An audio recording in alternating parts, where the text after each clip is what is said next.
And protecting children, putting some sort of thing in place to protect children to the extent that we can, is more important than your desire to be able to go find masturbation material without having to give your ID.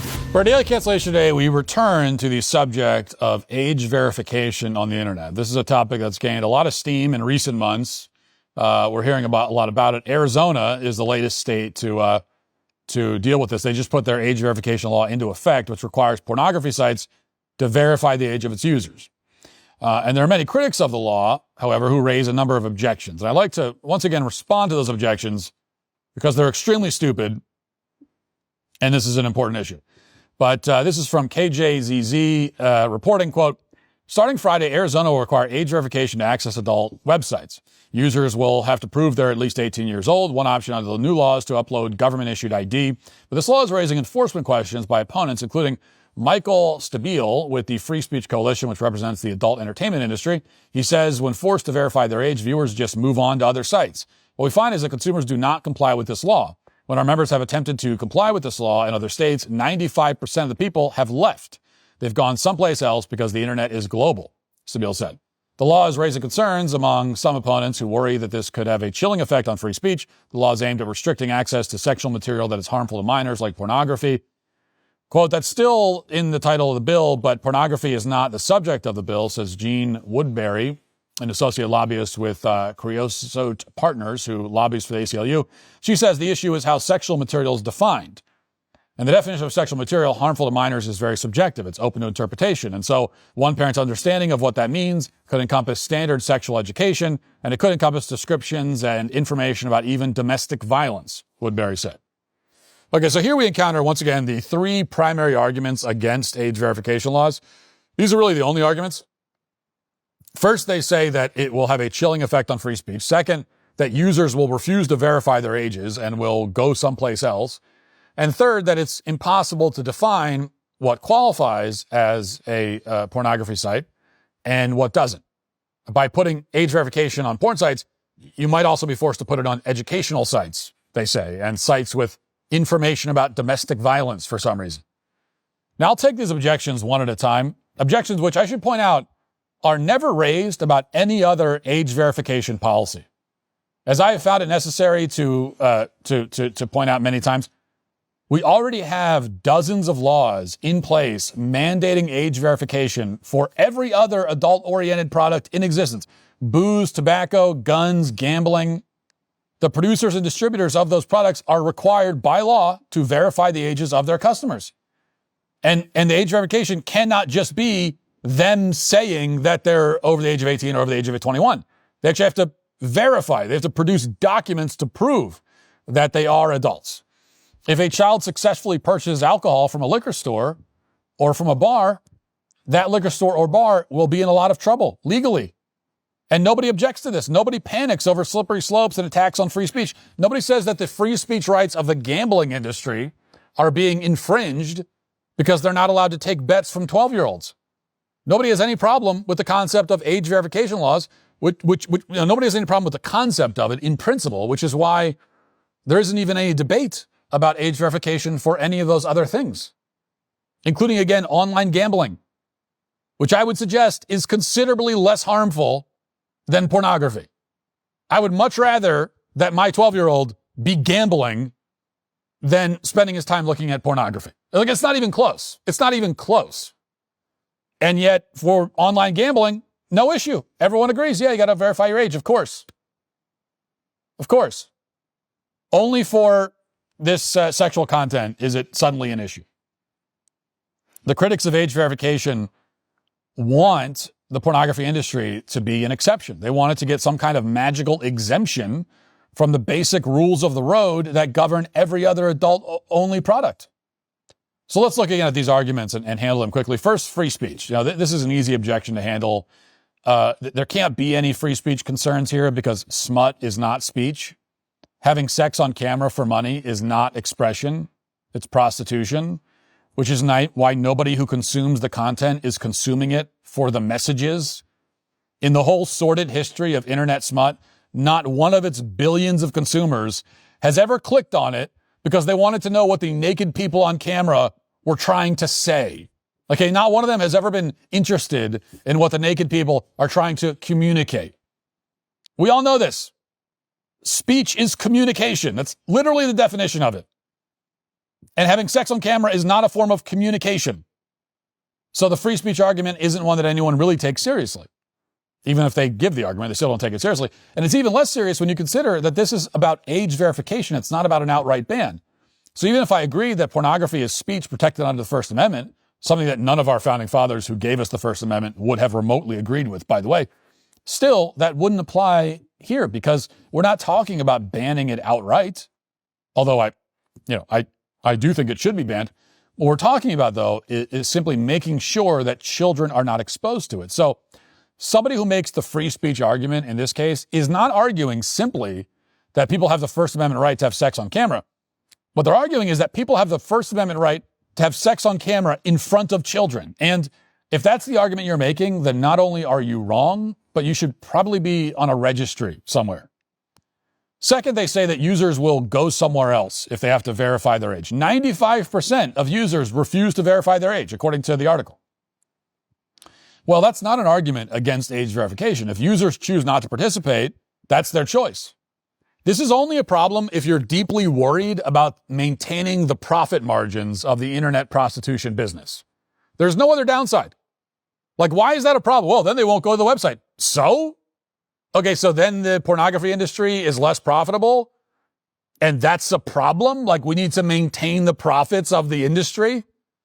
It's worth exposing our kids to this just so that they can still make billions of dollars on this content? Is that really what you think? Are you insane? Are you an insane person? The people in charge can't fix a pothole, but they want you to trust them with your drinking water. Ask people in Flint, Michigan how that turned out. Lead, heavy metals, rust, basically liquid poison straight from the tap. That's why I suggest the Cove Pure water purifier to keep your family safe, because unlike the government, Cove Pure actually does its job. America's tap water is a cocktail of heavy metals and toxins, the fallout of corroded pipes that should have been replaced decades ago. Lead exposure, by the way, doesn't just make your water taste like you're chewing on a car battery. It causes brain damage, cancer, birth defects. But sure, trust the city council with your children's brains. What could possibly go wrong, right? Well, Cove Pure is the obvious fix. Their clear wave technology removes up to 99.9% of contaminants, lead, PFAs, pharmaceuticals, you name it. No plumbers, no drilling. Just plug it in on the countertop, set the temperature you want with the touchscreen, and it actually tastes like water. Imagine that. So don't wait around for the government to solve this. They won't. So go to covepure.com/Walsh right now. Get $200 off while supplies last. Take back control of your family's health and finally drink water the way it was meant to be. No, actually, it's an added bonus. If you're telling me, well, 95% of the customers won't come, great. I mean, we're not stopping them from coming if they're of legal age. But if they don't end up coming and this whole industry collapses and it's bankrupted and everybody involved in it is bankrupted by it, that's awesome. That is great. I hope that every single person in the industry is bankrupt. I want them all bankrupted and homeless on the street. That's what they deserve. Okay? That would be justice. That's what you deserve. But since we're on the subject, let's think about it for a moment. 95%, that's the number we were given. 95% of users refuse to verify their age. Assuming that number is correct, which is coming to us from the industry, that's what they're telling us. Well, that's pretty incredible. Because none of the other industries with age verification have that problem. There is no liquor store or gambling site on the planet that loses 95% of its user base by requiring an ID. Only the porn industry has that problem. That's interesting, isn't it? What does that tell you? Okay, if there was a liquor store and that was not requiring IDs, and we said that you got to require ID, and they said, well, if I do that, I'll lose 95% of my customers. What does that tell you about the customers? Well, what it should tell you is that, first of all, a huge percentage of the customer base is comprised of children. Okay, that's a significant portion of the 95%. If the liquor store says, I'll lose 95% of my customers if I ask for an ID, okay, well, that tells me that you are just like giving alcohol to every minor in the neighborhood. And that's all the more reason why you need to require ID. In fact, well, you should actually be in prison. But second, what it tells you is that even the adult users Because I don't think that 95% of the users are children. I think a lot of them are. But also a big portion of that 95% are adults. Well, what that tells you is that adult users are deeply ashamed of what they're doing. Because they'll give their ID to gamble. They'll give their ID to buy alcohol. They'll give their ID to buy, if they want to buy a tobacco product. They'll give their ID. They'll have no issue with that. They're not going to start crying. Oh, my privacy is violated. If they go to the liquor store to buy a bottle of wine and they're asked for an ID, they're not going to start, this is an attack on my privacy. They don't do that. But they only do it with pornography. That's interesting. Why? Well, again, they're embarrassed. They feel shame. And also, they recognize that these sites are untrustworthy and they don't want to give any of their personal information to the sites. That's the other argument. Well, you think I'm not going to give my ID to one of these sites? Oh, really? Why won't you? Why will you give your ID to a liquor store or to FanDuel, but you wouldn't give it to, why?